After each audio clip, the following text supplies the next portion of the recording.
পর আবার পর্দায় ফেরা এবং বলিউডের মাস একজনকে নিয়ে যে একটা আন্তর্জাতিক মানের সিনেমা। অ্যাবসলিউটলি ইনিশিয়ালি দেখে মনে হচ্ছে it's European film, Italian film. মানে কি সুন্দর পৃথিবীটা তো বোধ হয় এরকমই ভীষণ, মানে সব কিছু মিলিয়ে মিশিয়ে, মানে একই রকমের, মানে একটা ভাষায় তো আমিও বিশ্বাস করি না কলকাতায় কি আমরা একটা ভাষায় কথা বলি, তার একটা সিনেমা একটা ভাষাতেই কেন হবে। আমার ভীষণ ন্যাচারাল লেগেছে। আর এই যে সিনেমা ইজ এসেনশিয়ালি একটা ভীষণ visual medium, and Gautam Ghosh is so powerful in telling a story without মানে কোনো ডায়লগ ছাড়াই, যেন এক একটা ফ্রেম, এক একটা ইমেজ যেন গল্প বলছে, সেটা কতটা হেল্প করে। মানে মনে হয় বাকি কথাগুলো ইমেজগুলো বলে দিচ্ছে।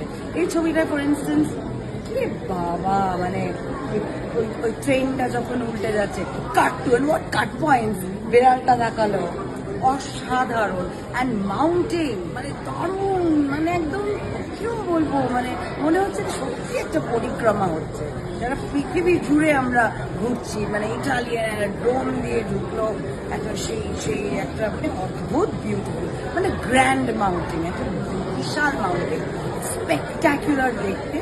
অ্যান্ড বাচ্চাটার পারফরমেন্স, চিত্রাঙ্গদাকে তো আমার বরাবরই ভালো লাগতো। ইনফ্যাক্ট ওকে তো হাজারো খোয়াইশে আসিটা মানে খুব ভালো লেগেছে।